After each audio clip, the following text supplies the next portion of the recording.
Je vais calculer de la modularité. Tiens, on va faire ça et puis on va mettre des couleurs. Statistiques, modularité, vas-y. Oui, tout va bien. Segmente. Tac, ok. Donc là, j'ai les couleurs par défaut. Oh mon dieu. Ouais, ça c'est le... C'est le Gephi défaut. C'est Gephi par défaut. Donc là, tu peux aller chercher d'autres palettes, mais évidemment, ce qui est intéressant, c'est d'aller faire Generate. Ouais. De pas limiter ton nombre de couleurs. Enfin là, t'en as que 9, donc ça va juste te faire un de gris. Ouais. Bon, d'ailleurs, qui est-ce que je vais laisser de côté? Oh, je pourrais aller jusqu'à 9, ouais, c'est bien. Par exemple, moi j'aime bien Tarnished. Pastel, pardon. Hop, Generate. Ok, why not? Voilà, moi je trouve ça c'est joli ça. Ouais, ça c'est joli. Clément qui dit la réponse m'intéresse. Un de nos casse-têtes récents, c'était de rendre les palettes accessibles, notamment pour le daltonisme. J'avais fait ce site, Ouais. qui est toujours en ligne, qui marche toujours, qui est un site de choix de couleurs. Donc tu peux choisir que tu veux 5 couleurs. Et en fait, ce qu'il va faire, c'est qu'il va partitionner l'espace de couleurs, avec un camins en gros, hein, en 5 couleurs. Enfin là, donc du coup, là, tu as un peu toutes les couleurs mises ensemble, mais à la fin, elles sont autour le cas du camins, le barycentre de ces couleurs, c'est ces 5 couleurs-là. Ça c'est trop bien. Et mais par contre, est-ce qu'il y a un moyen simple de les importer ensuite dans Gephi? Alors, d'abord, l'algo de génération de palettes de Gephi, c'est celui-là. Mathieu Bastien l'a réimplémenté. C'est pour ça qu'il a exactement les mêmes trucs. Simplement, ici, tu as un peu plus de contrôle. Donc, par exemple, tu peux voir ce que fait... C'est quoi la différence entre Pimp? Donc, Pimp, tu as chroma, c'est le degré d'intensité de la couleur. Tu as un chroma moyen et une luminosité moyenne sur tout le spectre. Pastel, chroma moins coloré, donc tu vois, et puis luminosité plus élevée. Bon, bah, c'est ça des couleurs pastel. Et c'est quoi par exemple entre Pimp et Intense? Parce que souvent ça fait à peu près la même chose, je trouve. Alors, Intense, il est plus clair. Là, t'es sur fluo. Et il est... Oh merde. Connerie totale. Oh, Intense, il a plus de luminosité en fait. Donc Intense, si je reviens de Intense à Pimp. Ok. Ouais, Intense, il est un peu plus... Il est un peu plus large. Voilà, donc si je reclusterise, Intense, il va donner des couleurs... Par exemple, moi, ma problématique, c'est dans les cartes Twitch, comme c'est très intriqué, c'est dur d'avoir des communautés qui sont proches, qui, tu vois, de pas avoir une qui soit vert clair et l'autre qui soit vert pâle, qui soit côte à côte quand j'ai, par exemple, 30 communautés et qu'il me faut donc 30 couleurs. Est-ce que si j'utilise Intense au lieu d'utiliser Pimp, comme je suis sur un plus grand spectre, ça va être plus facile d'avoir des couleurs différentes ou pas du tout? Ouais, c'est ça. Donc en fait, tu vois là par exemple, mettons que je veux un petit peu trop grand nombre de couleurs. En vrai, au-delà de cette couleur... ouais, moi des fois c'est sur du 30, hein, donc c'est l'enfer. Voilà, sur du 30 ça va être dur. Ce que fait l'algo aussi là, c'est que il les met dans l'ordre où elles sont les plus différentes. Ouais. Enfin, il essaye en tout cas. D'ailleurs, tu peux sort by diff, hue, tu vois, tu pourrais les ouais, ce qui n'est pas le plus pratique pour moi, parce que souvent, les grandes communautés vont avoir tendance à être justement les grands clusters qui vont être assez facilement séparés. Et c'est souvent entre les grands clusters de tier 1 et ceux de tier 2 qui gravitent autour que j'aimerais avoir. En fait, dans l'idéal, si je devais refaire mon I Want You, je me dirais, je voudrais avoir un premier round de couleurs qui soit différent pour les grands clusters, et ensuite pour les petits clusters qui seraient rattachés à mes grands clusters ou qui seraient proches, il me faudrait des couleurs qui à nouveau soient un peu différentes, tu vois. Bah, après, je sais pas à quel point c'est implémentable, tu vois, mais voilà ce que je te propose de faire. Donc par exemple, tiens, faisons une palette qui moi me plaît. Des luminosités, je veux une palette, donc je vais avoir des besoins spécifiques. Donc par exemple, je vais mettre ça dans Gephi à un moment donné. Je vais mettre des couleurs... Tiens, on va faire ça sur moins de couleurs juste parce que ça va être trop galère sinon. Disons que je voudrais avoir des couleurs relativement claires. J'ai pas besoin que ça soit très coloré, mais je veux pas descendre que jusqu'au gris parce que je veux pas avoir du gris, donc je vais être peut-être comme ça là. Et puis je veux pas avoir toutes les couleurs parce que voilà, je vais éliminer les bleus, donc je vais rester comme ça. Voilà. Maintenant voilà, je peux régénérer une palette. Voilà le genre de couleur que je pourrais avoir. Maintenant, ce que je veux te montrer, c'est imagine que je fais les partis politiques. Donc, d'abord, je vais avoir... Là, je pourrais taper mes couleurs ici. Hein, je sais pas, les communistes, c'est rouge. Rouge, c'est FF000. D'ailleurs, pourquoi ça marche pas? Non, si je fais entrer, ça devrait passer. Tiens, ah mais il manque un 0. Voilà.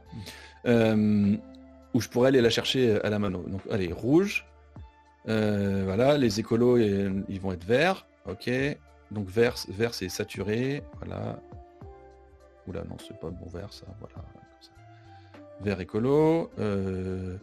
Les centristes, genre Macron, ils vont être jaunes. C'est où est-ce que je vais aller chercher un jaune? Le jaune, c'est clair, comme ça, là. Hop, hop, hop. Ok. Après, je vais avoir, je sais pas, LR. LR, c'est bleu. C'est pas le bleu LR. Bon bleu bien foncé, là, voilà, qui tire vers le rouge. Voilà. Et puis, on va aller chercher du marron. Le marron, c'est du orange foncé, en gros. Hein. En général, le RN, c'est toujours marron caca. Oui, ouais, c'est ça. Bah, ils réussiront à être bleus un jour, mais voilà. Ils essayent, hein, des fois. Hein. Sur le Figaro, tu peux les trouver en bleu très foncé. Hein. Bah, tu m'étonnes. Donc, ce que je veux faire maintenant, c'est ce truc-là, là, Fit to Color Space. Donc là, j'ai mes couleurs. Et en fait, je peux aller essayer de les ramener à mon Color Space. Donc, si je vais tout au bout, elles vont être dans mon Color Space, mais tu peux y aller un plus ou moins. Là, on est dans une zone. Là, du coup, tu peux perdre de la différenciation entre tes couleurs, mais tu peux aller un peu doser. Et donc, ton Color Space, c'est les règles que tu as données à gauche. Exactement. Ok. Donc là, tu dis voici les couleurs fondamentales. Donc là, techniquement, tu pourrais mettre vraiment les couleurs directes dont tu as envie, puis tes règles de Color Space et amener petit à petit. Ok, c'est cool. Exactement. Sachant que lui, il essaie toujours de séparer, de faire des clusters de taille équivalente. Il essaye. Alors, si tu peux même verrouiller le marron parce que tu veux dire bon, eux de toute façon ils seront caca. Voilà. Et donc là tu c'est peux la règle, aller. C'est pas moi qui fais les règles. Voilà. Non, c'est comme ça. Donc eux ils vont rester. Là tu vois, il va essayer du coup d'aller chercher d'aller optimiser les autres pour qu'elles se différencient et que. Nanani. Il travaille plus que sur 4 couleurs du coup, ou il prend quand même en compte le marron. Il prend en compte qu'il peut pas le bouger, donc il pousse. Tu vois, il pousse les autres couleurs. Le bleu là. Si je laisse le marron. Le bleu, il va devenir légèrement rosé, mais surtout le marron va devenir un peu rose là. Si lui, je le mets comme ça, c'est le bleu qui va aller vers le rose. Ok, je vois. Ok. Oui, parce que en plus dans ta règle, c'était je veux pas avoir de bleu, donc c'est pour ça que le bleu il tire vers le. Exactement. Donc en fait, là, en plus, techniquement, ça pourrait dire, tu pourrais virer les bleus, verrouiller un bleu que toi t'as choisi, et ensuite dire je veux que le reste ne viennent pas dans cet espace-là. Exactement. Pour ne pas avoir quelque chose qui ressemble à un bleu, et là t'es bon quoi. Voilà, et donc là par exemple tu vas te dire, donc, le truc typique que tu peux faire c'est contrôler, donc là par exemple mon rouge est vachement foncé et mon jaune il est vachement clair. Tu pourrais dire je vais contrôler, le chroma je m'en fiche, ils peuvent être très colorés s'ils veulent, mais la luminosité je veux qu'elle soit vachement précise. Je veux qu'elle soit claire comme ça et machin. Tu vas te rendre compte que d'ailleurs, à ce niveau-là, il te manque une partie du spectre. Qu'est-ce qui manque d'ailleurs? Oui, parce que comme tu es en HCL... Ah non, c'est parce qu'il manque les bleus. Mais tu vois qu'il y a beaucoup de orange dans cette zone-là et pas beaucoup de bleu dans ce truc-là. Après, il faudrait peut-être que tu remettes tout le hue. Ouais, si tu veux. Pour que ça puisse pas avoir de trou. Ouais, quoi, t'as quand même, avec ces critères-là, t'as quand même... Mais c'est parce que tu vois, les jaunes sont clairs, alors que les rouges et les bleus sont foncés. Ouais. Donc selon où tu veux aller, t'as pas toutes les couleurs nécessairement. Donc là dans mes couleurs, voilà.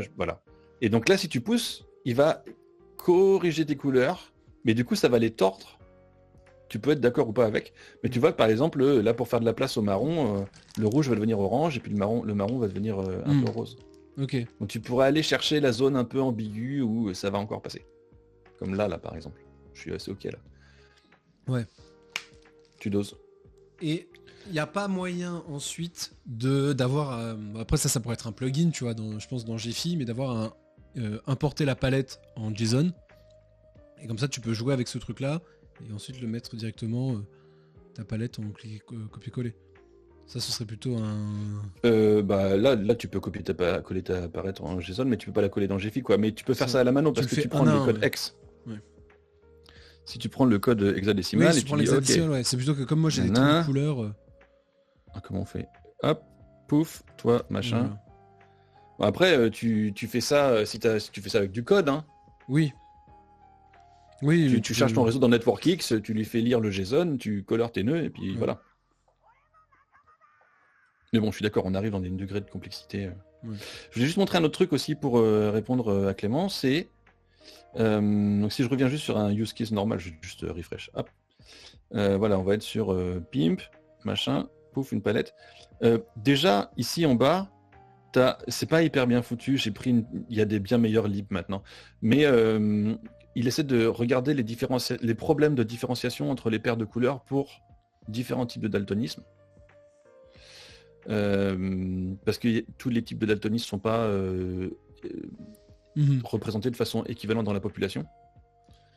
Et que si tu veux vraiment plaire à tout le monde, il y a des gens qui voient juste pas les couleurs. Donc, puis comment tu vas faire avec les aveugles? Donc il faut un peu équilibrer à quel point tu rends les choses moins lisibles pour la plupart des gens et quand même plus lisibles pour ceux qui ont... Parce que c'est de la data vise, donc ça veut dire que tu tapes dans les couleurs de façon assez dure. Donc c'est un peu à chacun de faire ses choix là. Si tu essaies de représenter 10 couleurs, tu vas devoir faire des sacrifices.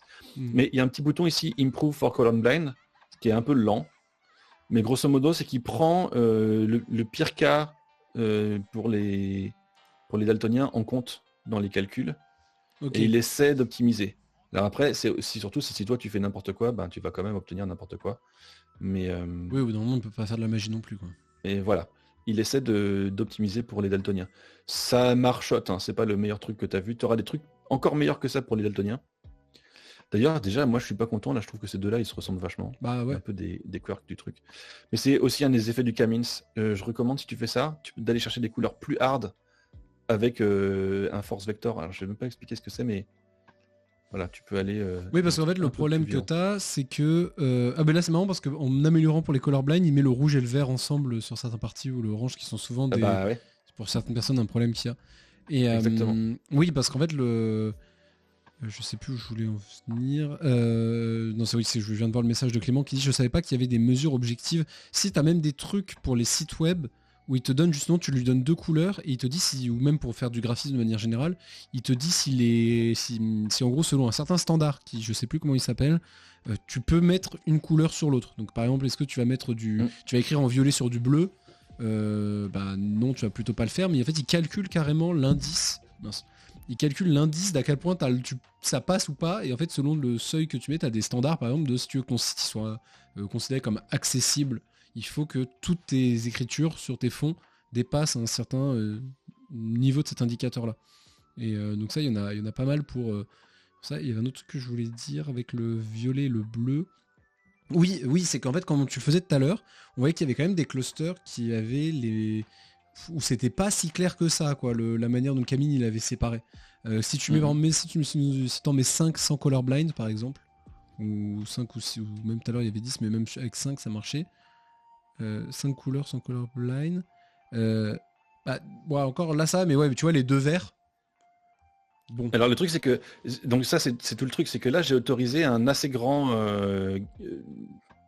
range, un assez grand éventail d'intensité, de luminosité. Donc en fait ce qui différencie ces 2 verts, qui sont 2 verts, je te le donne tout à fait, c'est juste l'intensité. D'ailleurs ça se voit pas hyper bien dans le clustering, parce qu'il faudrait que je mélange un peu différemment, mais en fait comme il y en a un clair et un sombre, donc c'est pour ça que en fait je pense que dans un cas comme GFI, ce que tu veux, c'est comme on a vu, hein, on a travaillé les contrastes. Le contraste c'est hyper important. Et je vais pas rentrer dans les détails parce que la couleur interfère un peu avec le contraste, mais grosso modo tu vas te dire bon je sais pas, mon fond est foncé, donc je veux mes couleurs relativement claires, et tu vas te donner un range de luminosité vachement étroit. Tu peux avoir un range de couleurs large, et tu peux avoir tout le spectre. Tu auras des couleurs vives et des couleurs pas vives. Tu vois, genre ce turquoise, il est quasiment gris. D'ailleurs, tu peux regarder, hein, si tu cliques là, tu vas voir son chroma, c'est 25, c'est pas beaucoup, alors que ce rose, il doit être certainement plus lourd, ou celui-là. Voilà, 79. Et le rose, combien il est? Voilà, lui aussi, vachement élevé, 84. Donc ce rose et ce vert sont vachement colorés, alors que ce bleu, il est peu coloré. Tu pourrais dire, mais ces deux-là aussi, c'est pareil, ils sont bleus. Oui, mais c'est parce qu'il y en a un qui est coloré et pas coloré. Ton œil, il fait la différence. Si tu veux vraiment pas avoir de gris, dans ce cas-là, va là-dedans. Ouais, et là, tu vas voir ce que tu attendais. Et c'est vrai que là, je tique parce qu'on a tendance à se référer au hue de manière générale comme étant le truc le plus important. Enfin, comme la valeur centrale et le contraste et la luminosité comme étant... Je vais parler de mon micro, parce que ce serait bien aussi. Le contraste et la luminosité comme étant des paramètres par rapport à cette valeur fondamentale qui est le hue. Mais en fait, non, parce que dans la cartographie, si tu as vraiment un vert qui est très clair à côté d'un vert qui est très foncé, t'as pas de doute sur quel nœud appartient à quelle communauté. Donc t'es pas obligé d'avoir forcément... C'est pas obligé d'être que le hue qui est discriminant. Ce qui est embêtant, c'est quand, en fait, quand t'as un certain nombre de couleurs, t'es obligé d'avoir une redondance où t'as certaines couleurs qui vont être proches les unes des autres. Et en fait, l'objectif, moi, souvent, c'est ça ce que je faisais, c'était ma technique un peu particulière que j'ai, mon process de sélection de couleurs, c'est qu'en fait, je vais spammer justement le générateur de palette jusqu'à voir que dans mes 10 premières couleurs, j'ai assez peu de superposition selon mes critères de se dire est-ce que c'est des couleurs qu'on arrive à départager. Mais de tous les cas, en fait, après c'est un peu au petit bonheur la chance de quand tu viens le plaquer sur ton graphe, de voir est-ce que j'ai deux communautés qui sont proches avec des couleurs qui forcément sont doublons. Là j'ai mes couleurs de lien qui sont comme la couleur des nœuds. Et encore, ma palette est particulièrement pastel là.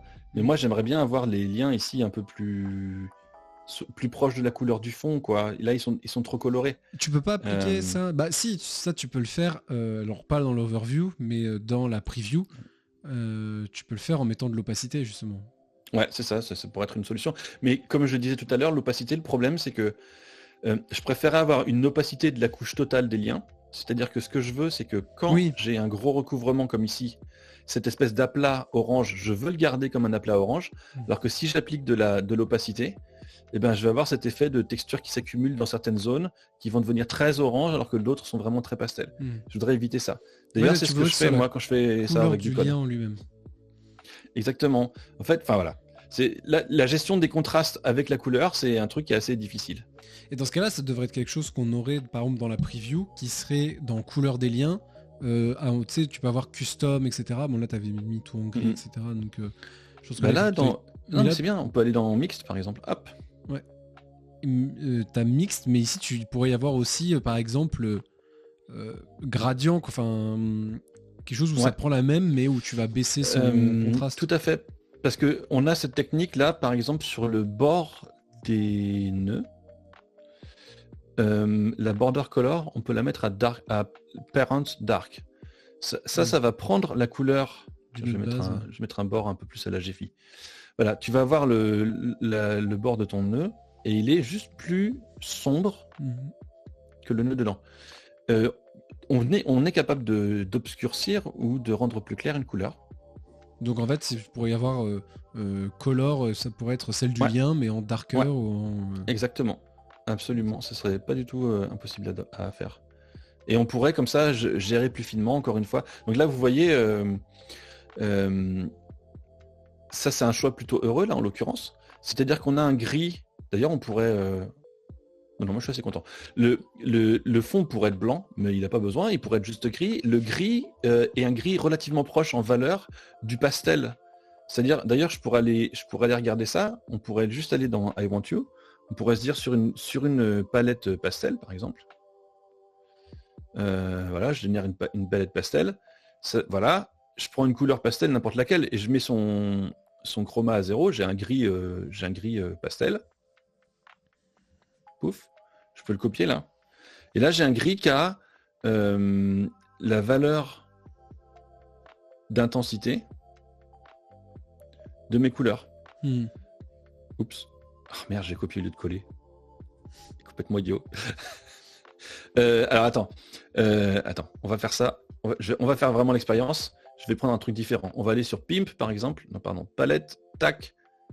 Pour vous montrer un autre exemple. Generate, tu vas me faire une palette Pimp. Ok, vas-y. Ok. Là, tu vas en avoir une grise, mais c'est normal. Ouais. Non, j'en veux pas de grise. Generate. 9. Voilà. Allons-y. Donc, là, je suis Pimp. Voyons voir comment il est le truc Pimp. Pimp, il met une luminosité entre 25 et 70. Le milieu, c'est là. Je sais pas quoi. Ça, là. Hop, hop. Alors, 45 ou 50. Ok, donc je peux aller juste ici. Je peux lui dire, je veux une couleur grise. Luminosité est 50. Voilà. Hop. Donc voilà, c'est ce truc avec que des 7. C'est le gris qui correspond à mes couleurs là. Donc je peux aller ensuite dans mon preview par exemple. Là pour l'instant, on va voir que mes clusters ils vont être beaucoup trop sombres par rapport à mon fond d'écran. Oula, t'as eu un... On les voit, enfin tu me diras trop sombre, en tout cas on les voit bien. Et si je colle, cette fois-ci je vais coller mes 7, voilà. Là, ils se distinguent moins. Alors comme dans Pimp, si vous revenez là, Pimp il autorise, je reviens sur Pimp, pardon. Pimp il autorise un éventail assez large au final. Okay. Donc il y en a qui seront un peu plus clairs et d'autres plus foncés comme on voit. Mais quand même en moyenne elles vont être grosso modo de l'intensité du fond. Et on a vu avant que plus clair ou plus foncé ça contraste avec le fond. Avec la couleur de mon fond, voilà, c'est une façon de contraster, c'est par la luminosité. La couleur aussi contraste. Même quand tu as le même... même si tu avais la même intensité de luminosité, le fait qu'il y en ait un en couleur et un pas en couleur fait que ça va contraster. Donc ça, c'est encore une autre façon d'aller chercher du contraste. Ouais, pour venir rajouter de l'information en fonction de comment on veut... Parce que là, encore une fois, si je mettais un fond très clair, j'ai des couleurs bavardes. On peut trouver que c'est mieux. Hein. C'est pas déconnant que ça c'est mieux parce que du coup on distingue mieux sur le fond un certain nombre de choses. Moi je mets sur fond noir du Pimp en général. Et c'est mieux parce que c'est assez foncé. Mais si tu reviens sur du foncé comme ça, même voire un peu plus foncé, si on voulait, mais sans aller jusqu'au noir, on va avoir quelque chose qui est plus calme. Tu vois, un peu moins agressif. Parce que cette homogénéité de luminosité entre mes liens, mes nœuds d'un côté et puis mon fond fait qu'on va pouvoir mettre l'accent sur d'autres trucs. J'ai presque envie là d'ailleurs, dans un cadre comme ça, d'aller mettre mes libellés en blanc. Hein. Oui, carrément. Voilà. Si vous imprimez pas, c'est pas la peine de mettre des fonds...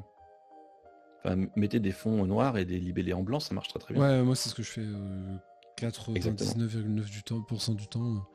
Fond noir, libellé blanc.